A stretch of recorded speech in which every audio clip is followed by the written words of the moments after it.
Welcome to the Counselling Tutor Podcast, the must-listen-to podcast for students of counselling and psychotherapy.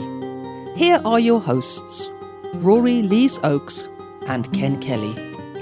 Hello and welcome to episode 36 of the Counselling Tutor Podcast with me, Rory Lees-Oakes, and with me, as always, is my friend and colleague in the intersubjective realm, Mr. Ken Kelly. How are you, Ken? Oh, good. And very, very grateful to be here today. We have an absolutely packed episode for you. You're going to love this. We're going to be starting off speaking about qualifications. So if you're a student of counselling psychotherapy, what can you hope to do with those qualifications? And we wanted to look a little bit broader than just maybe going into working in a practice. We're looking at, can you transfer them to work overseas?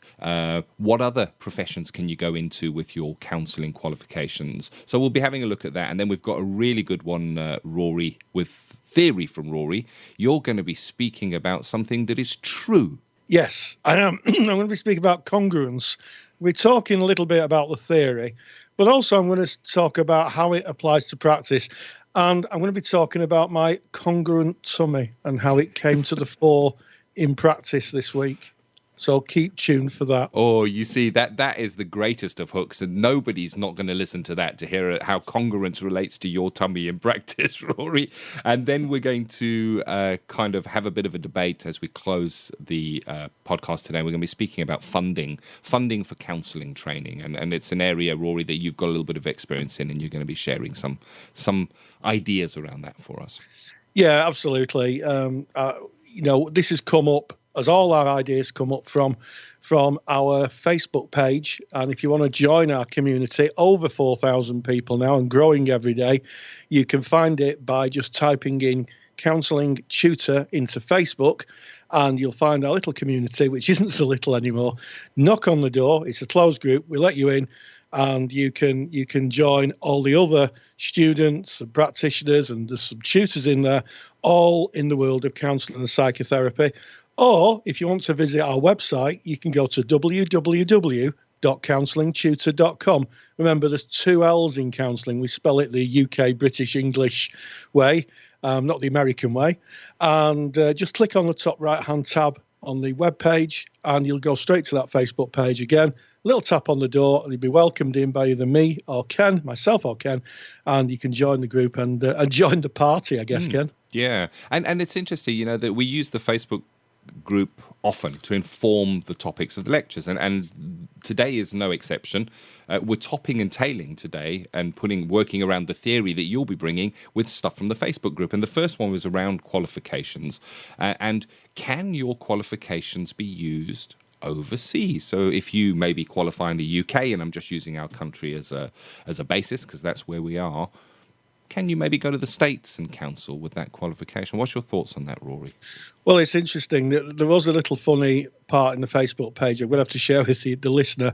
Was somebody phoned up one of the UK awarding bodies. I'm going to save their blushes, but phoned up one of the UK awarding bodies and asked if it's possible for them to use their qualifications they gained in England in Scotland. And the awarding body said, don't know. Wow. Now, the last time I looked, I know there's a big debate about Scotland leaving England and as being separate countries and having a separate identity. I'm okay with that. But as far as I know, the laws broadly still apply. And I'm sure that it wouldn't have taken the awarding body very long to work out that actually some of the training centres award in Scotland their qualifications. So I thought it was quite amusing. But yeah, it is an interesting point, Ken. Can you take your qualifications abroad? Well, you talked about, I think, America. America's quite a different setup in terms of counselling and psychotherapy. It's my understanding that to be a registered therapist, you need a master's degree, and then you need to take a qualification to get you into the awarding body, to get you into the ethical body. So you have to take an exam. And, of course, it's regulated over there. Or they say it's regulated. The truth of the matter, it's not regulated. If you want to be part of the ethical body, it's regulated. But anybody can set up as a counsellor and do. There's plenty of people who offer repatriative therapy for gay folks. saying that they can make them not gay. Wow. And which, of course, is totally unethical and evidence says doesn't work. But it still goes on in the States and has been for a lot of time. So, yes, the American situation is you need a green card to work in the States anyway. Yeah. So you need to get in. And then you would need a master's and go through that. And I think you'd find it's a different kind of situation because they use diagnostic statistical manual, they diagnose. To get paid in America, I believe you've got to give a DSM code. So you've got to sort of, Ken comes to me and says, I need some therapy. I say, well, this is what it is. I diagnose him. Then I send the code to his insurance company. The insurance company then kind of says how much they're going to pay me. So it's a really different ballgame over there. You just hit on something really interesting, and that you said the word insurance company. Now, here in the UK, we have the NHS, so very few people will have a need to have any kind of medical insurance cover. But certainly in South Africa, it's the same there, that a lot of people will choose to pay an insurance to a company that will cover them when they need any kind of medical treatment, from visit to a doctor to hospitalization, and that would include counseling and psychotherapy.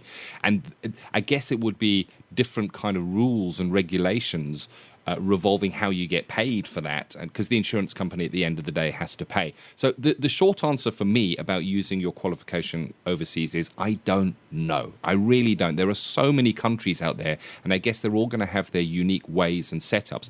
But what I might suggest is that if you are interested in practicing in a certain country, find out who the awarding body is the ethical overseer of counselling and psychotherapy is in that country, and contact them, because I would imagine if you were coming from the States to the UK, you might contact the BACP and they may be able to guide you. And I know that there are ways of kind of using qualifications that you have at least to count towards something, and you may just need to do a bridge qualification or something like that, but I don't know.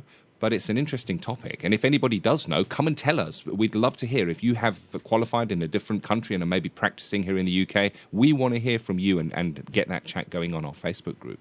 Absolutely. So if you are out there and you've had that experience of taking your qualifications that you've got in the UK, going to another country and bridging or getting work out there or practicing in another country, you can either tell us on our Facebook page or drop us a line at Rory at counsellingtutor.com or Ken at counsellingtutor.com. We'd love to hear you, and maybe we'll come back to this if we get any response. Maybe we'll visit it and just share what people have said. Definitely, and it goes deeper still, because what else can you do with your counselling qualification? Because we train counsellor, psychotherapist to presumably go into practice, but it's not that way for all people. I know many people, I know peers from my course that didn't intend going into practice. They intended using their qualifications in other areas. What's your thoughts on that, Rory? Well, yeah, I mean, I think that a counselling qualification, whether you do the certificate, which is a level 3, or you do a practice-based qualification, which is level 4, it gives you so many strands to your employability. You know, you've got the interpersonal skills, the soft skills, and, you know, really, really useful. You've also got a good handle on ethics, standards and ethics. You've got a handle on your own processes, but more, you know, in terms of personal development, but more to the point, you've been adapted to learn. It shows the employer that you can learn this. It proves a commitment to study. And, you know, a lot of employers, certainly in social care, in my experience, take counselling qualifications very seriously, because a lot of them either have taken them themselves and know that it's not just a paper-based exercise that you sit down, write a few lines, hand the odd essay in and pass at the end of the year. You put your heart and soul into it.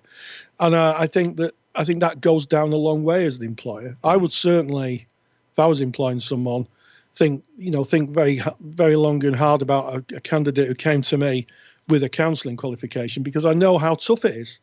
I know that, you know, the kind of resilience and mental toughness and just pure stickability it takes to complete a counselling course. Definitely. It's a bit like being in the kind of academic SAS. I think anyone listening to this that's going through a counselling course at the moment is nodding in agreement and going, yes. And there is, because you're looking at yourself, you've got that personal development, you've got the assignments and all the pressures that may come from that. And I agree with you. I think it's, you once said a lovely word or a phrase, Rory. You said, it's CV gold, that is. CV gold. It's cream. It rises right to the top. And the skills are adaptable. They are usable in different areas. And I recognize that from my own training, that it's even usable just in my day-to-day life. You know, if somebody had lost someone that had a bereavement in the family, when they told me about it, or I found out about it, or I saw them, I would feel uncomfortable. I wouldn't know what to say. And I'm very grateful for my training that I'm okay with that now. And there's things like teaching, where being able to listen and be there with learners is just so important. Nursing. So it really is transferable into so many areas. So, yeah. And if you are listening to this and maybe you did a counselling course and you don't intend going into practice, again, share on the Facebook page. What can you do with your qualification? We want to hear. I certainly want to learn. And I learn best when I listen to you guys. Absolutely, Ken. And let's not just forget and put a plug in for our good friends in the recovery world, who help so many people recover from drugs, alcohol, bereavement, all those things that can really kind of impact and damage people's lives. You know, I've trained more than I can count people who've left and gone into recovery work, and as we speak, Ken, making a huge difference in people's lives and society in general. So, yeah, a bit of a shout out for the guy. You know who you are. If you're listening to this and you've trained with us, you know who you are. But, fantastic, fantastic work. And, sometimes a bit undercredited, I think. Yeah, key workers, support workers out there doing great work. Yep. And again, even a certificate in counselling, having those listening skills, so valuable in that line of work. We could go on and on, Rory. We could go on and on. But we've got to get on to Theory with Rory, and it's the truthful theory with Rory, because we're looking at congruence. Yes, congruence. It's a great word, isn't it? And I'm going to be talking a little bit about the theory of congruence, which is, of course, one that Carl Rogers talks about. I have to say he's not the only theorist. There's quite a few theorists who talk about being genuine in the therapeutic relationship. But I'm also going to share some anecdotes from my practice about being congruent and being real, and more to the point, what happens in the therapeutic alliance when you are the person you are. You're not a facade or like a hiding behind a professional mask when you're real. And I'm going to share the story of my rumbling tummy, so stay tuned. Let's go into Theory with Rory. Counselling Theory with Rory Lees-Oakes. Hello and welcome to Theory with Rory, and Theory with Rory with a different approach. Usually when I do these theory sections, I write a script, and then what I do from that script is I read from it. And there's a good reason for that. I think it sounds more professional, it flows better, and also I don't have to rely on my memory to bring in topics or develop arguments.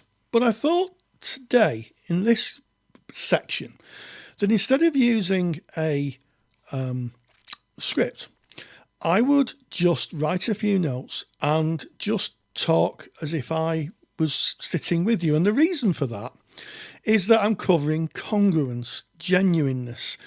And it's a theory that Rogers came up with in his 1957 paper in the Consulting Journal of Psychology, which he called the necessary and sufficient conditions for therapeutic change. Now, Rogers listed 6 conditions, and I guess everybody knows empathy, congruence, and unconditional positive regard. And if you're a person-centered therapist, you should know the other 3.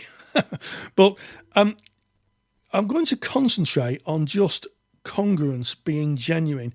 Rogers put a heck of a lot of stock in the genuineness of the therapist as a instigator of therapeutic change. And I believe one of the reasons was that in the 1940s, psychoanalysis was the dominant therapy that was practiced. In fact, Rogers himself trained in psychoanalysis. And at that time, which is very different to present day psychoanalysis, I'll have to put that in, at that time, the therapist was actually told, and it was promoted, that they didn't have any kind of relational contact with their clients, who they called the Anella Sand. That's what they used to call them, the Anella Sand.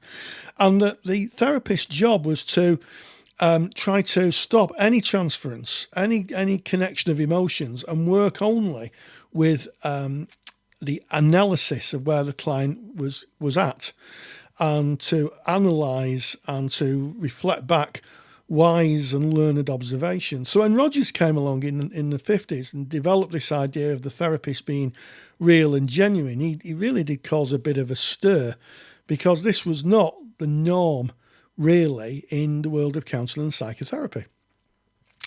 And in fact, he wrote, genuineness in therapy means that the therapist is his actual self.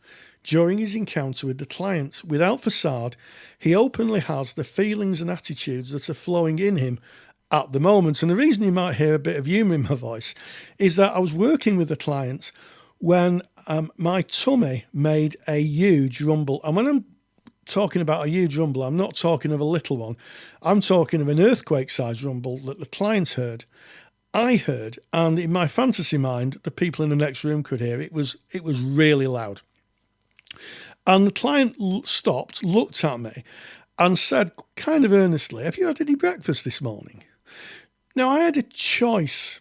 I could have hidden behind a professional facade and said something like, "Well, actually, it's not really about what I've had to eat. It's about, what you're bringing." But instead, I just said, "Yeah, I've had 2 Oatibix," and I think that's what you could hear. And she looked at me, and then she burst out laughing. And at that moment, our relationship altered.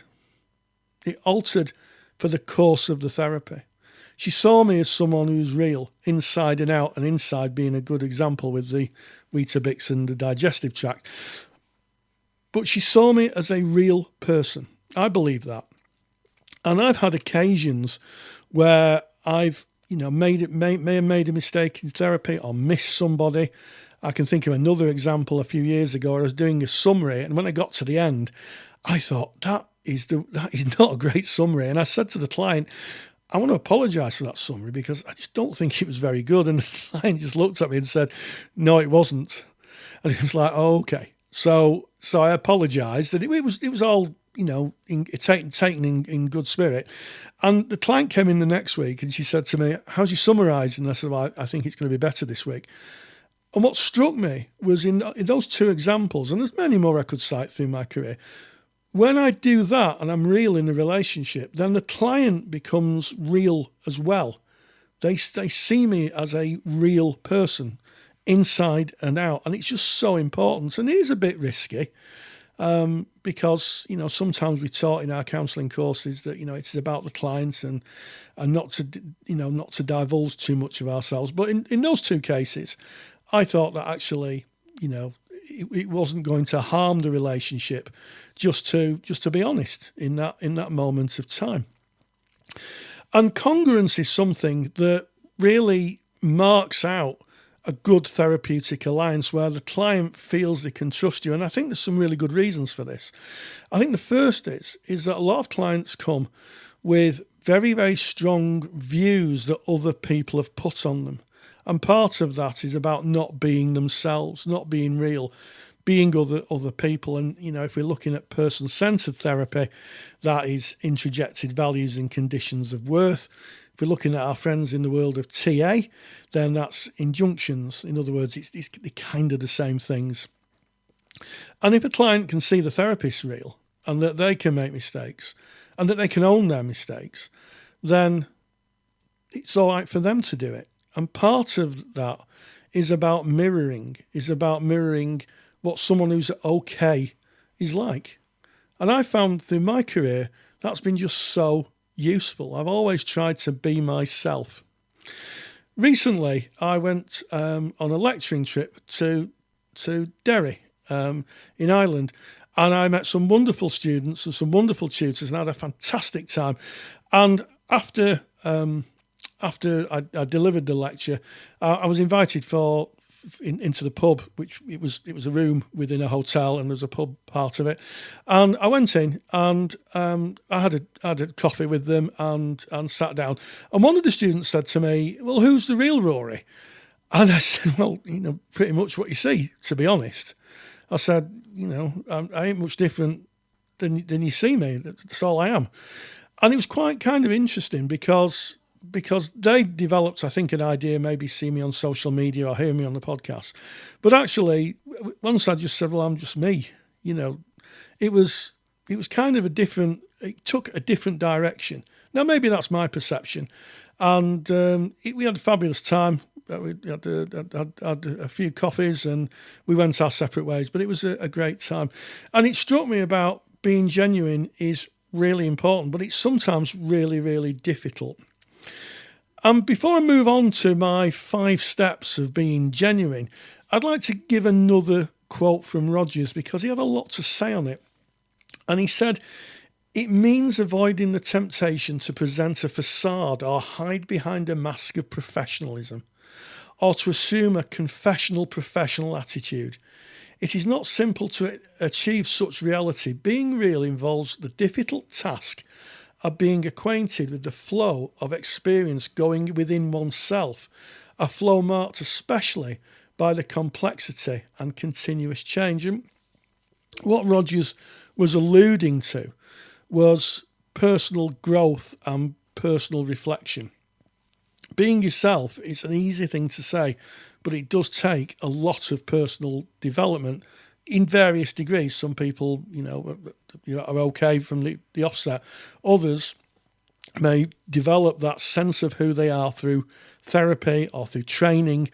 So I find that it's a different process for everybody. And I'm going to share with you my 5 observations that I've taken through the years of being genuine.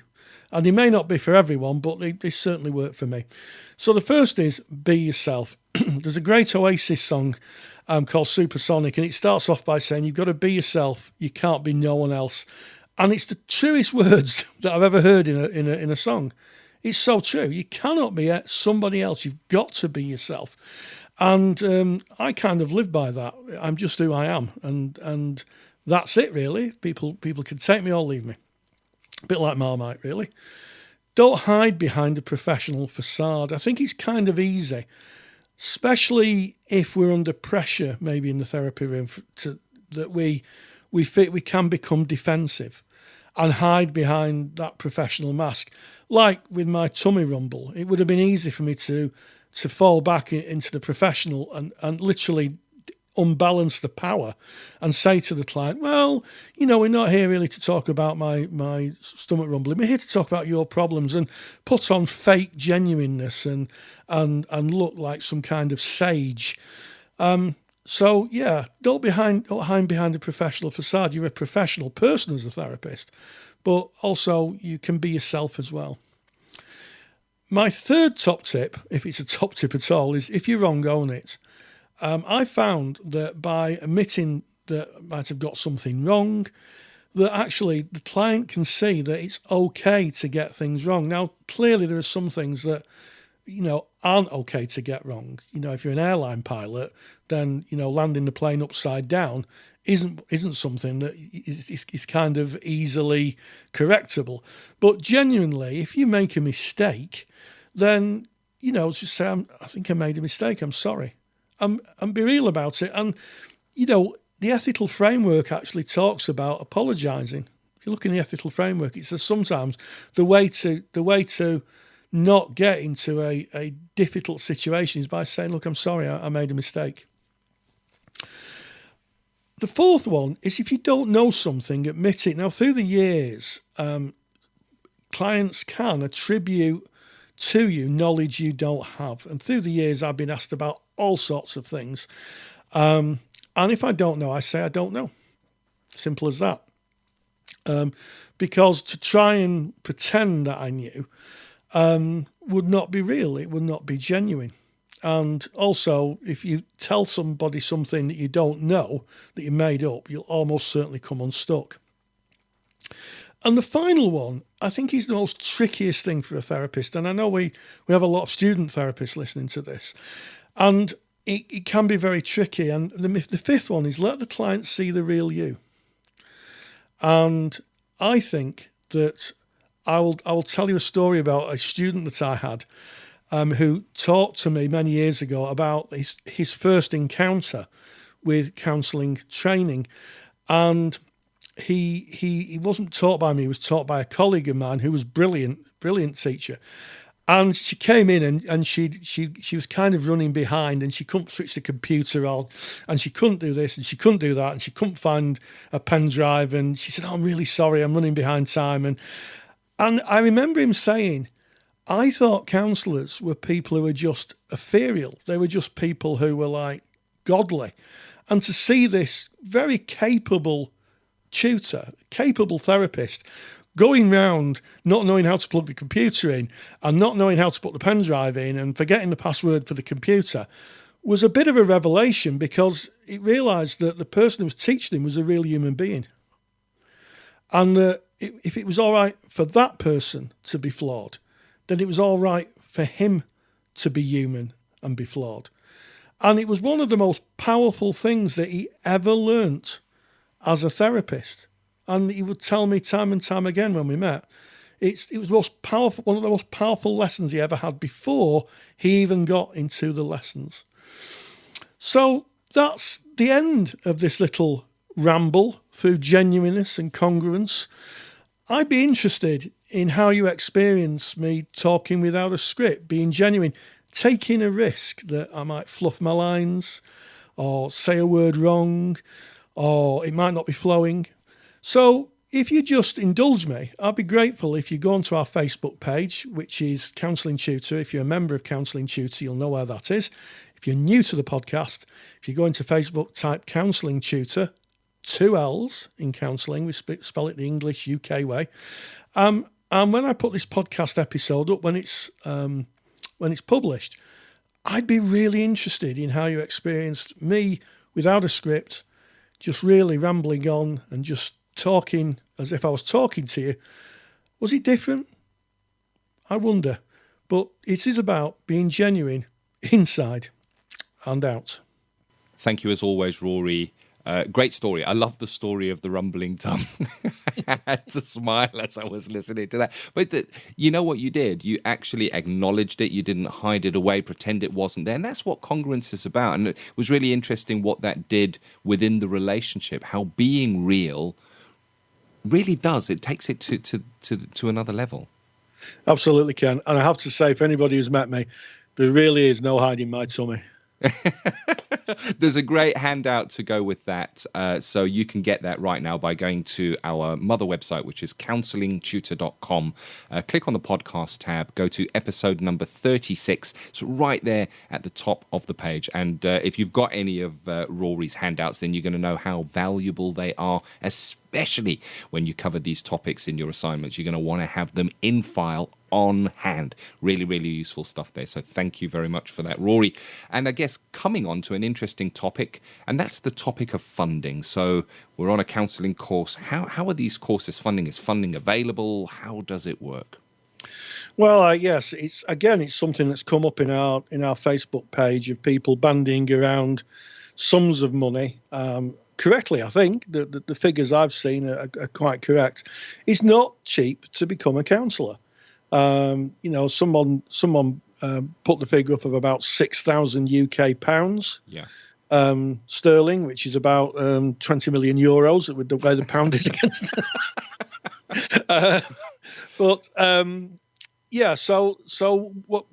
When one starts off on that journey, it's worth thinking about how you're going to fund it. And I was head of a counselling department for a decade, and about 5 years ago, quite helpfully, the government decided to do 24 plus loans after they unhelpfully took away funding for students. So, students would get free funding. So they took that away, and instead they were going to give you a loan. And you can get loans for your courses.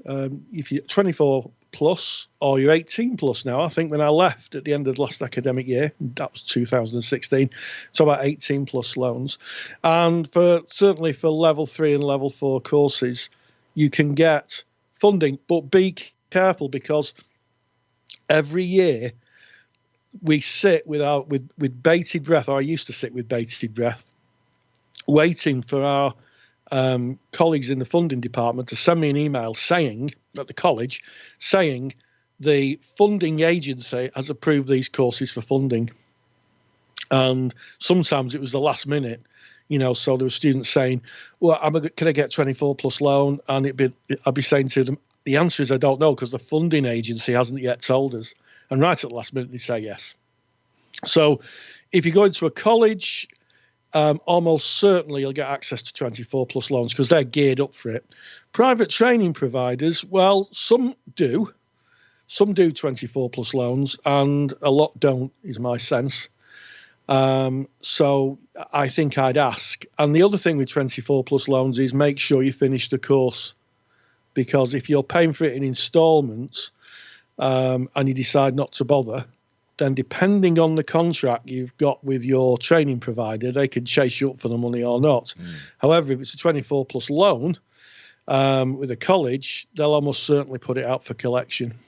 So just a question from my side then. So 24 plus loan, I gather that you need to be older than 24 years old to qualify for that. Yeah. 18 okay. The book now, yeah. Okay, and so that is a loan, so that you pay back. And is there interest on that loan, or is it an interest? There is interest, and I would ask people to look into it before they jump.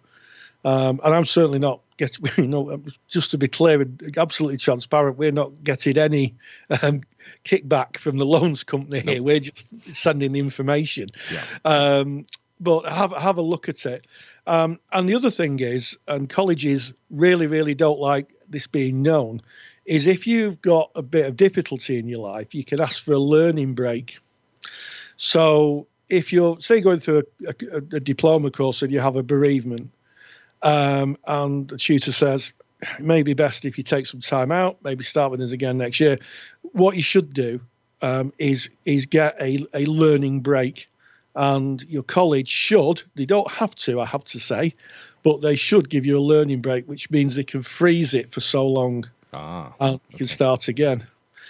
Where it does bring difficulties is I've had students who've started at one college, maybe they moved down south or up north, and thought, well, I'll transfer the loan, because technically they are transferable. But counselling courses are kind of different, and you can't really join a second year diploma course because the group's formed. So if you're doing counselling courses in the UK, 18 plus loans, 24 plus loans, depending on if the government fund your particular program of study. So you're going to have to liaise with your college. For those who are in independent training, and Ken and myself were having a bit of a chat. Ken was telling me about someone who was looking to get a TA course. And TA courses are quite expensive because they're a lot more hours and they're over a longer duration, 5 years. Yeah. 600 hours, I think, when I was talking to someone at the UKCP recently, 600 hours. So that could be difficult. I mean, most training providers will let you pay monthly, I think. You'd have to ask them. But that's not all the costs. The costs, things like supervision, insurance, professional membership, bus fares, and then there's the hidden costs of having to take maybe a day off work to go somewhere, because you might have to attend a practice meeting at your practice, and you might have to use a day's holiday. So I'd get a calculator and a pen and a pencil out and start working it out. It's a consideration, isn't it? It can mount up. You have your own private therapy that you may be required to engage in, which is out of your own pocket. If you have a residential where your group goes away, that can be an additional cost on top of. It's quite a consideration. It is, and the prices are going up. There's no one reducing prices in the world of education at the moment. The prices are going up. But having said that, when you qualify with level 3 or level 4, you've got solid gold qualifications, the qualifications, as we talked earlier, that employers look at. Yeah. And it leads you into a wider field just than maybe counselling. You can do lots of other things. Great circle right back to where we started today. Episode 36 of the Counselling Tutor Podcast, speaking about what we can do with those qualifications when we graduate, how they can be transferable to other skills, other professions, other things we may choose to do. Can we take them overseas? Well, we'll look on the Facebook page to see what people say about that one. Great theory with Rory, looking at that congruence, that real self, that transparency. And of course, what we've just been speaking about now, Rory, funding, which took us neatly back to the beginning. Great episode. Yeah, so as always, at the end of the podcast, stay grounded and stay safe. Take care. Thank you for listening to the Counselling Tutor Podcast. Find the show notes for this episode on our website at www.counsellingtutor.com.